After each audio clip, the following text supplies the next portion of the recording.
Hello students, ये current electricity video stream का lecture number 12 है। प्रीवियस लेक्चर्स में हमने बात की थी व्हीटस्टोन ब्रिज और उससे रिलेटेड कुछ एग्जांपल्स किए थे। उसमें थोड़ा लेवल अपने हाई ले लिया था। अब जो अगले 3 लेक्चर होंगे C12, 13 और 14, इसमें हम बेसिक फाउंडेशन लेवल का लेंगे, एनसीईआरटी से थोड़ा ऊपर, ठीक है ना। और उसके बाद वापस 14 के बाद में हम वापस हाई लेवल के आईआईटी और नीट लेवल के क्वेश्चंस लेंगे।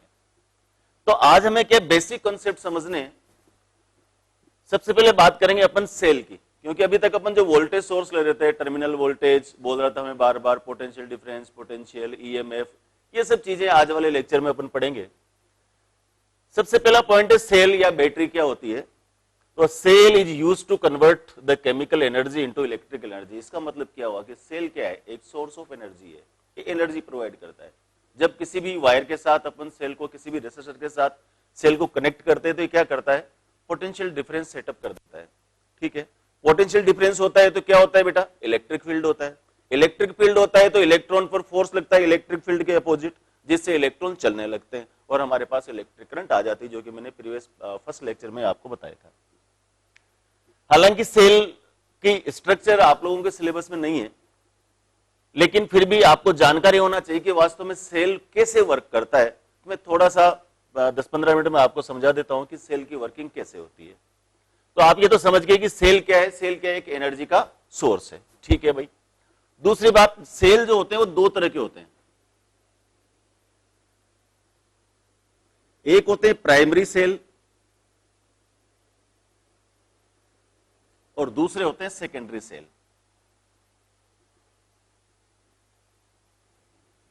Primary cell and secondary cell, ठीक है। प्राइमरी सेल जो होते हैं वो ऐसे सेल होते हैं जिनको बार बार चार्ज नहीं किया जा सकता। केमिकल रिएक्शंस होती है, धीरे धीरे उनकी केमिकल रिएक्शंस का जो मेजरमेंट है वो कम होने लग जाता है और उसके बाद में उन सेल को हमें या तो फेंकना पड़ता है या फिर उनमें नए केमिकल्स उसमें डालने पड़ते हैं, तब जाकर के वो सेल सर्वाइव कर पाता है। जबकि सेकेंडरी सेल ऐसे सेल होते हैं जिनको आप करंट इलेक्ट्रिसिटी, जो हमारे घर में इलेक्ट्रिसिटी आती है, उससे आप उनको वापस चार्ज कर सकते हो। तो जो रिचार्जेबल सेल होते हैं उनको बोलते हैं अपन सेकेंडरी सेल, और जो सेल जिनको अपन बार बार चार्ज नहीं कर सकते उनको बोलते हैं प्राइमरी सेल। आप लोग केवल नाम याद रखने हैं। प्राइमरी सेल में सबसे पहला सेल होता है वोल्टिक सेल, दूसरा जो होता है डेनियल सेल, तीसरा याद रखना है लेक्लांसे सेल,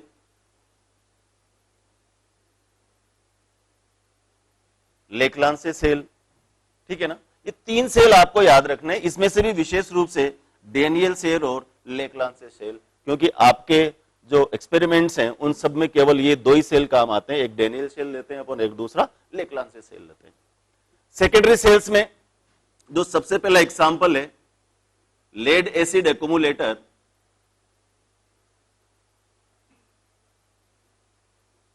पहला सेल है लेड एसिड एक्यूमुलेटर, दूसरा निकल कैडमियम सेल, लिथियम बैटरी, और आजकल तो आप देख रहे हैं मोबाइल में जो लगाते हो बैटरी, वो है जो कैमरा होता है उसमें बैटरी लगाते हो, ठीक है। तो ये सब जो सेल होते हैं वो चार्जेबल सेल होते हैं। तो इनके बारे में आपको बस थोड़ी थोड़ी नॉलेज होनी चाहिए। इनका जो डिटेल्ड है वो केमिस्ट्री में हो गया, पहले हम फिजिक्स में पढ़ाया करते थे, लेकिन अब ये केमिस्ट्री में शिफ्ट कर दिए। फिर भी मैं थोड़ी थोड़ी जानकारी इन सेल्स की देता हूं जो आपको यूज करने हैं आगे जाकर के, ठीक है। तो सबसे पहले ये आप इसको पॉज करके नोट कर लीजिए, फिर आगे बढ़ते हैं अपन।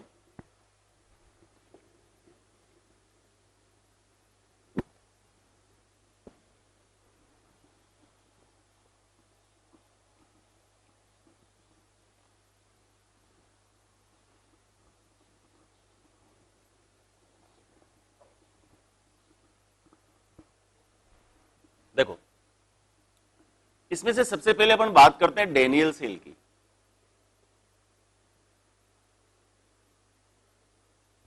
ये एक प्राइमरी टाइप का सेल तो है ही सही, ठीक है। इसको स्टैंडर्ड सेल भी बोलते हैं।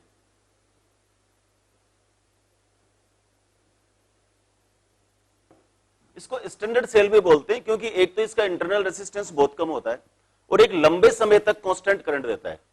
Y Daniell cell is known as standard cell, ये आपको याद होना चाहिए कि why Daniell cell is known as standard cell because it gives constant current for a long time. It gives, याद भी रखना, constant current for a long time.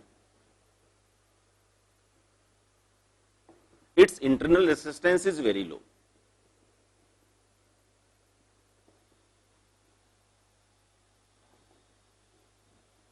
Is very low.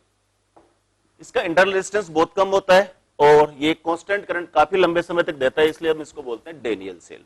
ठीक है भाई, डेनियल सेल कैसे बनता है, कैसे वर्क करता है, मैं केवल एक ही सेल का बताऊंगा आपको स्ट्रक्चर, ताकि आपको वास्तव में फील आ जाए कि सेल करंट देता कैसे। देखो इसके स्ट्रक्चर समझो ध्यान से। मान लो हमारे पास ये कोई कॉपर पोर्ट है,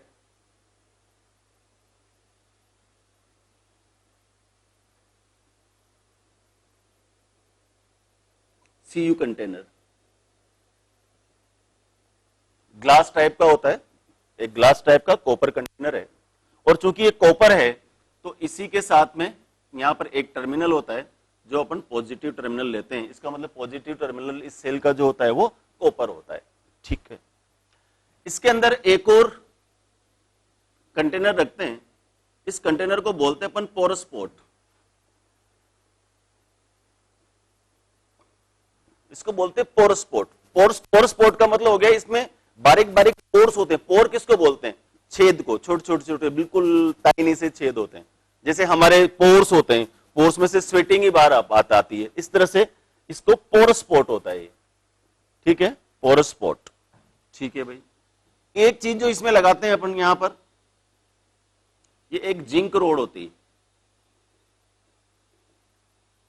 एक जिंक रोड होती है जो निगेटिव टर्मिनल का काम करती है। ये पॉजिटिव टर्मिनल का काम कौन करेगा? कॉपर, और नेगेटिव टर्मिनल का काम कौन करेगा? जिंक। ठीक है भाई, इसके अंदर जो इलेक्ट्रोलाइट होता है,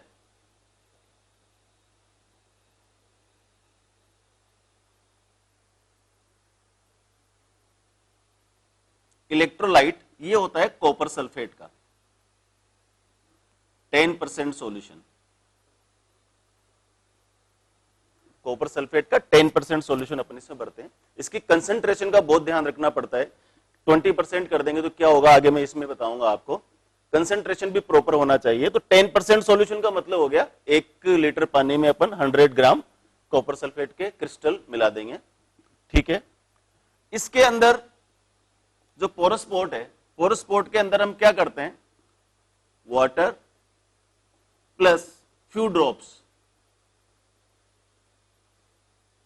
of H2SO4, dilute H2SO4, concentrate नहीं डाल देंगे, डाइल्यूट H2SO4, कुछ 2-4 ड्रॉप इसमें अपन डाल देते हैं पानी में। ठीक है, तो ये तो इसके अंदर जो कंटेंट्स हैं वो अपन ने इसमें डाल दिए। वर्क कैसे करेगा ध्यान से समझो जरा। आपको छोटी छोटी रिएक्शंस होती है केमिस्ट्री की, आप समझ सकते हो। सबसे पहले जिंक देखो, अपन पहले कैथोड की बात करते हैं। कैथोड या नेगेटिव इलेक्ट्रोड, 2 इलेक्ट्रोड होते हैं सेल में, नेगेटिव इलेक्ट्रोड और पॉजिटिव इलेक्ट्रोड। यहां पर हम इसको कैथोड बोलते हैं। ध्यान रखना, केमिस्ट्री वाले इसको एनोड बताते हैं और जहां हम एनोड बताते हैं उसको कैथोड बताते हैं। वो ऑक्सीडेशन रिडक्शन के ऊपर बेस्ड बताते हैं। हम फिजिक्स में जहां पर नेगेटिव इलेक्ट्रोड है वो कैथोड होगा और जो पॉजिटिव इलेक्ट्रोड है वो क्या होगा? एनोड होगा। ठीक है ना, तो आप इसमें कंफ्यूज नहीं हो, मैं पहले से बता देता हूं। नहीं तो जब केमिस्ट्री वाले पढ़ाए तो बोले हमारे फिजिक्स वाले सर ने तो कुछ और ही बताया था। नहीं, सही बात यही है। नेगेटिव इलेक्ट्रोड का मतलब कैथोड और पॉजिटिव इलेक्ट्रोड का मतलब एनोड। सबसे पहले आप कैथोड पर देखो, जिंक है। ठीक है, जिंक अपने 2 इलेक्ट्रॉन छोड़ देंगे यहां से और ये जिंक आयन में कन्वर्ट हो जाएंगे। ठीक, जिंक आयन में कन्वर्ट हो गए भाई। अब ये क्योंकि जिंक आयन्स हैं, जिंक आयन्स किसमें से होकर? इस पोरस पोर्ट में से होकर के इलेक्ट्रोलाइट में आएंगे। ठीक है ना, तो इन इलेक्ट्रोलाइट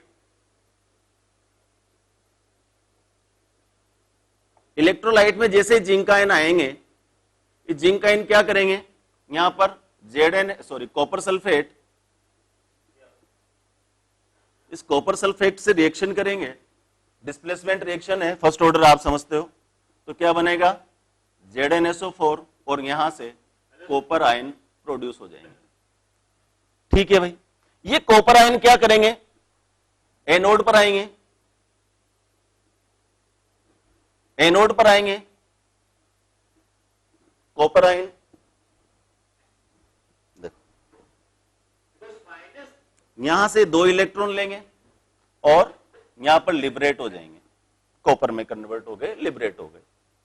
अब आप देख रहे हैं कि इन तीनों रिएक्शन में को अगर गौर से देखो तो यहां पर क्या हुआ, यहां से जिंक ने 2 इलेक्ट्रॉन लिए, 2 इलेक्ट्रॉन लिए, इसका मतलब यहां पर -2 इलेक्ट्रॉन, यहां पर कितना चार्ज कम हो गया, 2 इलेक्ट्रॉन के बराबर।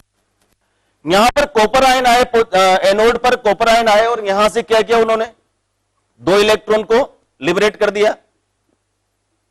ठीक है, यहां तो 2 इलेक्ट्रॉन छोड़ दिए इसने, यहां पर 2 इलेक्ट्रॉन इसने ले लिए और ये किसमें कन्वर्ट होकर गया, कॉपर में कन्वर्ट हो गया भाई। ठीक है, तो इसका मतलब यहां पर तो 2 इलेक्ट्रॉन ज्यादा हो गए और यहां पर 2 इलेक्ट्रॉन कम हो गए, यहां 2 इलेक्ट्रॉन ज्यादा हो गए, यहां पर 2 इलेक्ट्रॉन कम हो गए। अगर इनको हम किसी वायर से कनेक्ट कर दें तो क्या होगा, ये 2 इलेक्ट्रॉन की कमी को पूरा करने के लिए ये 2 इलेक्ट्रॉन ऐसे चलेंगे, इलेक्ट्रॉन ऐसे चलेंगे तो करंट का जो डायरेक्शन होगा वो किधर हो जाएगा, इलेक्ट्रॉन के डायरेक्शन के अपोजिट। इस तरह से कोई भी सेल वर्क करता है। इसके बारे में आपको जो याद रखना है, बोले इतनी रामायण याद नहीं रहे कोई तकलीफ नहीं है, लेकिन आपको इतना याद रखना है कि इसका पॉजिटिव इलेक्ट्रोड क्या है, इसका नेगेटिव इलेक्ट्रोड क्या है, इसका इलेक्ट्रोलाइट क्या है, इसका ईएमएफ क्या है। देखो इसका ईएमएफ होता है बेटा 1.08 वोल्ट, यानी कि मैक्सिमम पोटेंशियल, जो पोटेंशियल डिफरेंस होता है इसके इलेक्ट्रोड के बीच में, उसको बोलते हैं 1.08 वोल्ट। ठीक है, ये चीजें इसके बारे में अपन को याद रखनी है, positive electrode, negative electrode, electrolyte और साथ में ईएमएफ उसका याद होना चाहिए हर सेल का। ठीक है, तो ये हमारा पहला प्राइमरी सेल है और एक सेल वर्क कैसे करता है, कैसे इलेक्ट्रॉन की कमी हो जाती है, कैसे इलेक्ट्रॉन की एक्सेस हो जाते हैं, और उसको पूरा करने के लिए जैसे अपन किसी वायर से उसको कनेक्ट करते हैं तो इलेक्ट्रॉन का फ्लो होने लगता है, और इलेक्ट्रॉन का फ्लो जो होता है वो किधर होता है, नेगेटिव इलेक्ट्रोड से पॉजिटिव इलेक्ट्रोड की तरफ, और कन्वेंशनल करंट का जो डायरेक्शन अपन अज्यूम करते हैं वो इलेक्ट्रॉन के चलने के अपोजिट डायरेक्शन में, या यूं कहिए पॉजिटिव चार्ज के चलने के डायरेक्शन में अज्यूम करती है। इसलिए हमेशा अपन प्लस वाला जो डंडा होता है बड़ा, उससे अपन करंट को जाता हुआ और उसकी तरफ आता हुआ बनाते हैं। समझ आगे बात, पॉज करके थोड़ा सा इसको नोट कर लो ताकि इसकी इंफॉर्मेशन आप लोगों को याद रहे। हो गया,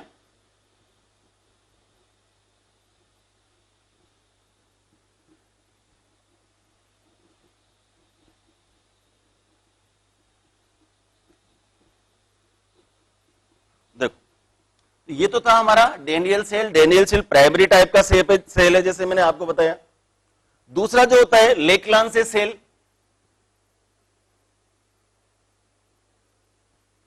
इसको ड्राई सेल भी बोलते हैं बेटा, ड्राई सेल, और ये भी प्राइमरी टाइप का ही है।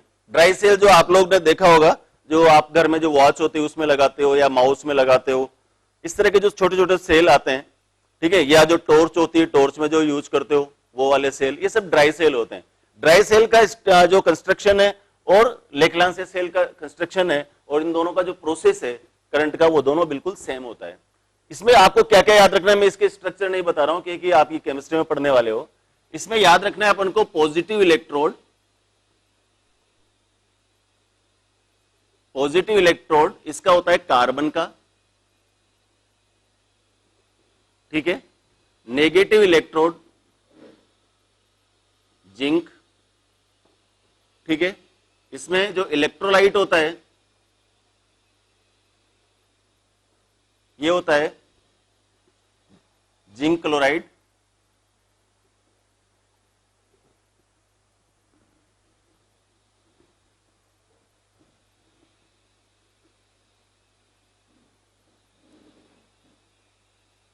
अमोनियम क्लोराइड का 25% सॉल्यूशन, ठीक है। इसमें AlCl3 भी अपन डालते हैं, उसके आसपास पेस्ट बना करके कार्बन रोड के आसपास, जो स्ट्रक्चर में आप लोग पढ़ेंगे, ठीक है। और क्या चाहिए इसका, हमें EMF चाहिए भाई। इसका जो EMF होता है बेटा 1.45 वोल्ट होता है। जनरली इसको अपन 1.5 यूज कर लेते हैं उसमें कैलकुलेशन के टाइम पर, अगर नहीं दिया हो तो। इसका जो इंटरनल रेसिस्टेंस है, इंटरनल रेसिस्टेंस आर, ये होता है 0.124 ओम। मैक्सिमम इंटरनल रेजिस्टेंस इसका 4 ओम होता है और मिनिमम जो होता है 0.1। इसका मतलब इसका इंटरनल रेजिस्टेंस डेनियल सेल के अपेक्षा ज्यादा होता है। इसलिए हम इसको जब कांस्टेंट करंट चाहिए होती है उससे में लेक्लांसे सेल यूज नहीं करते हैं।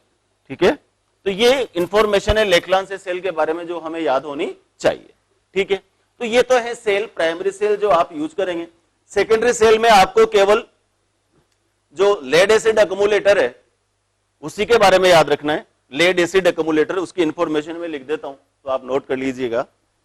एटलीस्ट इतनी चीजें तो हमें याद हुई एक सेल की।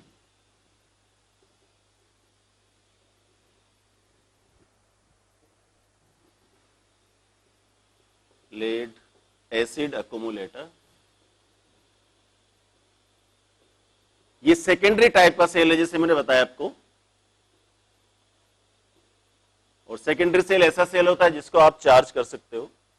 ठीक है, इसका जो नेगेटिव इलेक्ट्रोड होता है वो होता है पीबी, पॉजिटिव इलेक्ट्रोड होता है PbO2, इलेक्ट्रोलाइट होता है, इलेक्ट्रोलाइट जो होता है इसमें वो लेते हैं अपन H2SO4। ठीक है बेटा, और इसका EMF आपको याद रखना है 2.2 वोल्ट, जनरली इसको 2 वोल्ट भी लिख सकते हैं अपन। और इंटरनल रेसिस्टेंस नेग्लिजिबल, बैटरी का इंटरनल रेसिस्टेंस नेग्लिजिबल होता है। So that why we use the secondary cells. Secondary cell हम इसलिए यूज करते हैं क्योंकि उनका इंटरनल रेसिस्टेंस बहुत कम होता है। कांस्टेंट करंट, लंबे समय तक वो कांस्टेंट करंट हमें दे सकते हैं, समझिए ना। तो इंटरनल रेसिस्टेंस नेग्लिजिबल, अगर होता भी है तो पॉइंट के उसमें 0.1 से 1 ओम, ज्यादा से ज्यादा 2 ओम बस। वो भी कब होता है जब सेल पुराने हो जाते हैं, बार बार अपन चार्ज करते हैं तो उनकी जो वैल्यूज है केमिकल्स की वो थोड़ी कम होती जाती है और फिर वो दोबारा चार्ज करने पड़ते हैं। ठीक है बेटा, ये 3 सेलों के बारे में आपको लगभग उनके पॉजिटिव, नेगेटिव, इलेक्ट्रोलाइट, EMF और इंटरनल रेजिस्टेंस, ये चीजें आपको याद होनी चाहिए। ठीक है भाई, अब बार बार मैं एक वर्ड बोल रहा हूं इसमें, इंटरनल रेसिस्टेंस, इंटरनल रेसिस्टेंस। ठीक है ना, अभी तक हम जो बात कर रहे थे वो एक्सटर्नल रेसिस्टेंस की बात कर रहे थे। और एक्सटर्नल रेसिस्टेंस देखो ऐसे बनाते हैं अपन, ये ऐसा बनता है, वास्तव में ऐसा होता है बेटा। आप किसी भी इलेक्ट्रिकल या इलेक्ट्रॉनिक सर्किट में देख सकते हो, यहां पर कुछ बैंड्स बने होते हैं। ये वाला टॉपिक भी आपको बाद में कराने वाला हूं कि किसी भी जो रेसिस्टेंस आते हैं मार्केट में उनकी वैल्यूज हम कैसे देखते हैं, कैसे रिंग्स बनी होती है। तो ये हमारा एक्सटर्नल रेसिस्टेंस है, ये कार्बन वगैरह से बनाए जाते हैं। ठीक है ना, तो जो एक्सटर्नल रेसिस्टेंस की अपन बात कर रहे थे वो इस तरह से अपन उनको बनाते हैं आड़े टेढ़े लाइन बना करके। ये वास्तव में इस तरह का रेसिस्टेंस होता है, आप इलेक्ट्रिकल या इलेक्ट्रिकल सर्किट में देख सकते हो। इसकी वैल्यूज निकालना मैं आगे के जो एडवांस लेक्चर्स में सिखाऊंगा।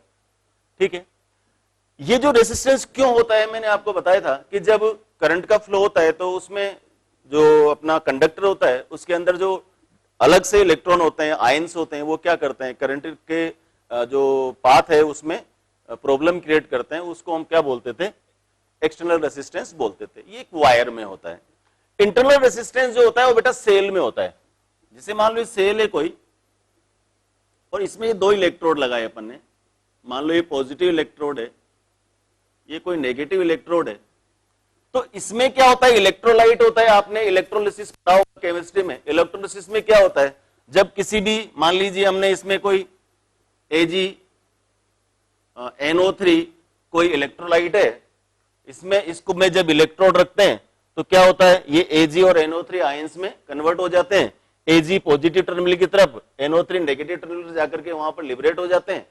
ठीक है ना, तो जब ये आयंस चलते हैं, तो क्या होता है, इनके मार्ग में जो डिफरेंट आयंस होते हैं, जो डिफरेंट फ्री इलेक्ट्रॉन्स होते हैं, वो क्या करते हैं, इनके पाथ को अपोज करते हैं। उस अपोजिशन को हम बोलते हैं इंटरनल रेसिस्टेंस। इसका मतलब यह the resistance due to the ions in the electrolyte is known as internal resistance. तो इंटरनल रेसिस्टेंस किसका होता है? सेल या बैटरी का। ठीक है, अब ये जो इंटरनल रेसिस्टेंस है किन किन फैक्टर्स पे डिपेंड करता है, ये देखो जरा।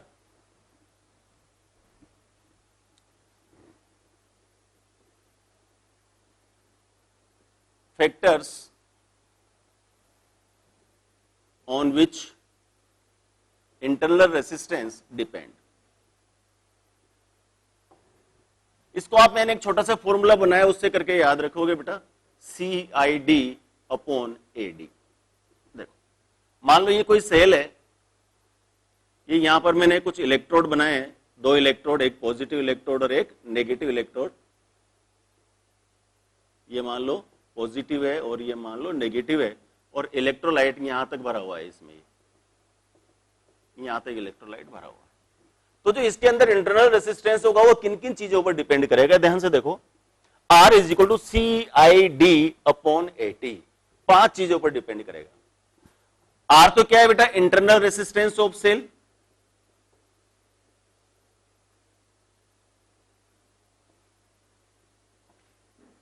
Internal resistance of cell.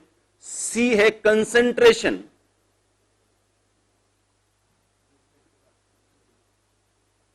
Of cell, electrolyte, sorry,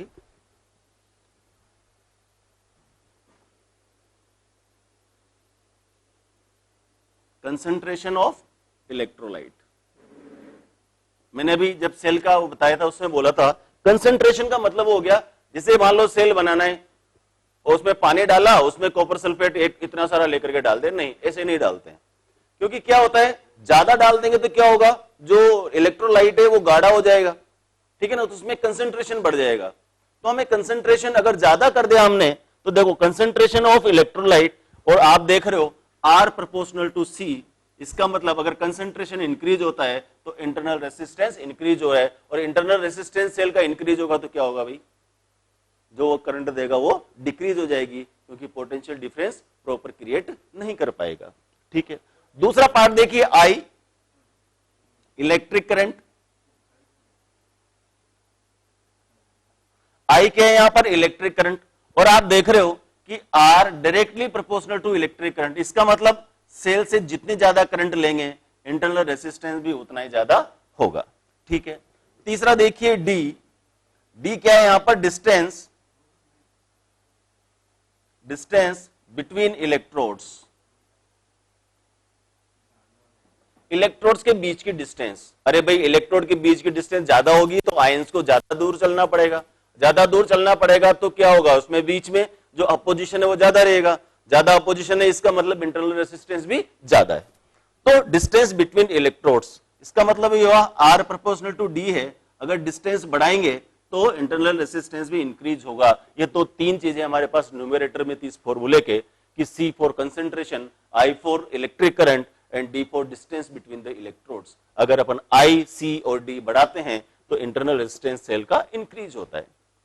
क्या बचा भाई? A और D, AT, D तो ऊपर लिख दिया था अपन ने, A और T। देखो ध्यान से, यहां देखो A है एरिया ऑफ इलेक्ट्रोड्स,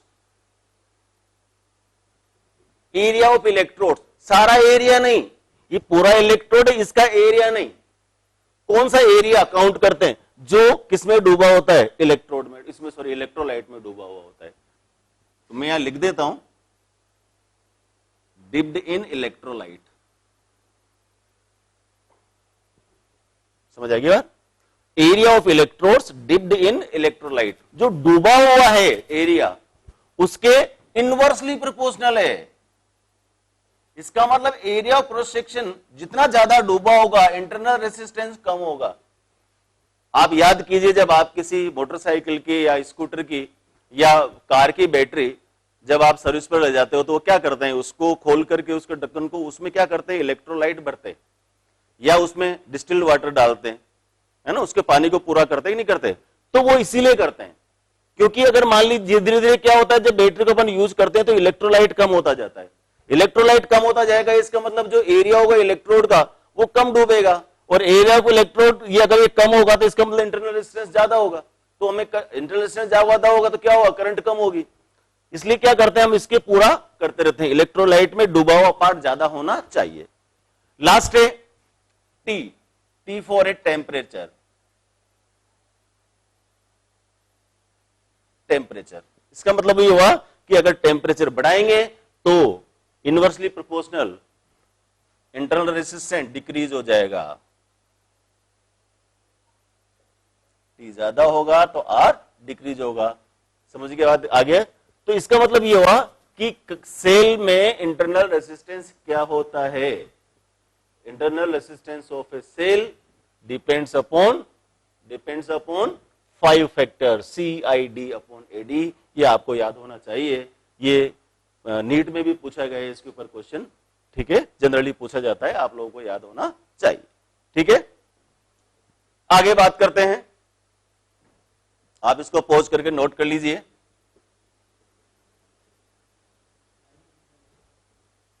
हो गया क्या?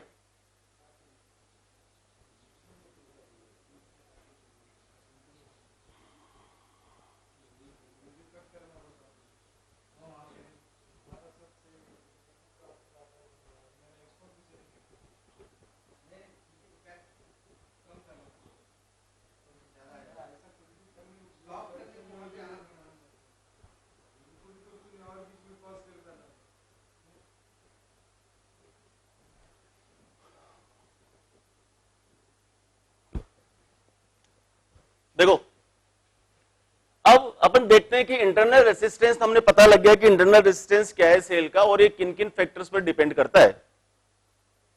अब इसको कैलकुलेट कैसे करते हैं इंटरनल रेजिस्टेंस को, ये समझना बहुत जरूरी है। एक डायग्राम बनाता हूं मैं, आप ध्यान से देखो जरा।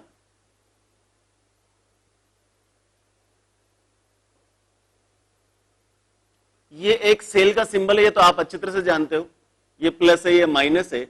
लेकिन मैं सेल ये इतना सा नहीं बना करके यहां पर एक में डॉटेड बाउंड्री बना रहा हूं। ये डॉटेड बाउंड्री इसलिए बना रहा हूं क्योंकि इंटरनल रेजिस्टेंस को मैं दिखा रहा हूं। ये जो छोटा सा मैंने रेजिस्टेंस बनाया है, ये मैं यहां पर इंटरनल रेजिस्टेंस को दिखा रहा हूं।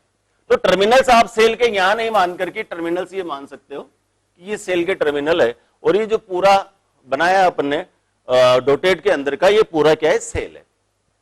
ठीक है, मान लीजिए इसका जो ईएमएफ है बैटरी का, वो कितना है, ई अगर मान लो इसका ईएमएफ है। अब अपन यहां पर सीखेंगे कि ईएमएफ क्या है और टर्मिनल वोल्टेज क्या है। इसके लिए हम क्या करेंगे, एक देखो इलेक्ट्रिक सर्किट बना रहा हूं मैं, ध्यान से देखिए। एक वायर यहां से लिया, यहां पर मैंने एक वोल्टमीटर कनेक्ट कर दिया, एक ऑन ऑफ स्विच है,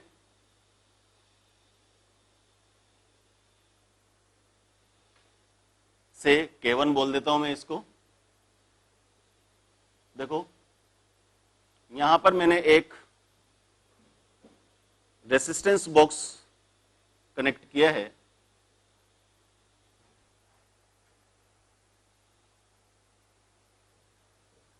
इसको मैंने बोल दिया K2।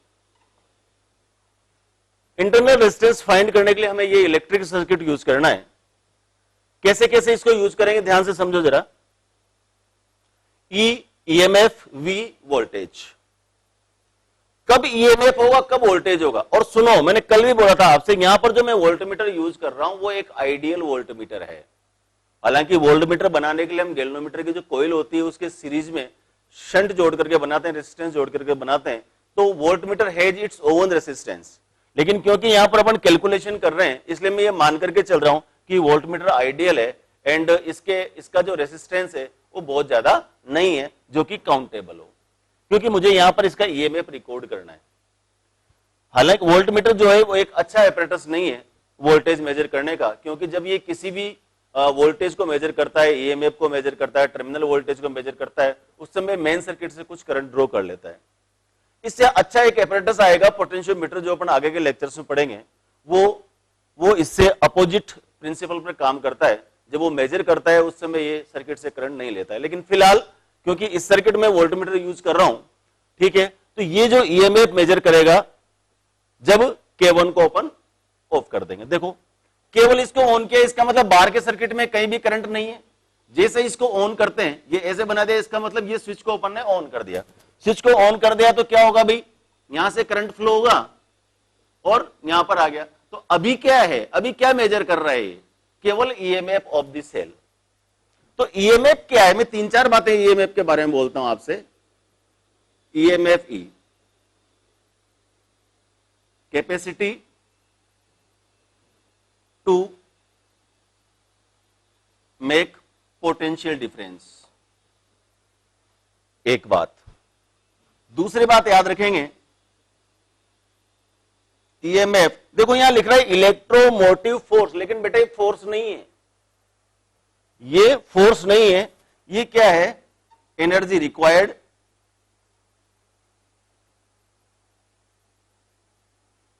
या work done to rotate a unit positive charge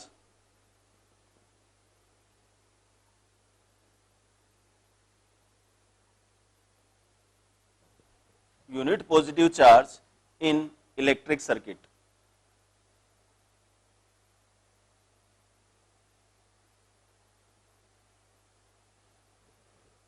समझ आएगा? EMF is energy required or work done to rotate a unit positive charge in electrical circuit। एक यूनिट पॉजिटिव चार्ज को एक सिरे से दूसरे सिरे तक घुमा करके पूरा लाने में जो वर्क डन होता है वो वर्क डन इलेक्ट्रोमोटिव फोर्स होता है। इसका मतलब इलेक्ट्रोमोटिव फोर्स क्या है, फोर्स नहीं है, ये वर्क डन है या एनर्जी है।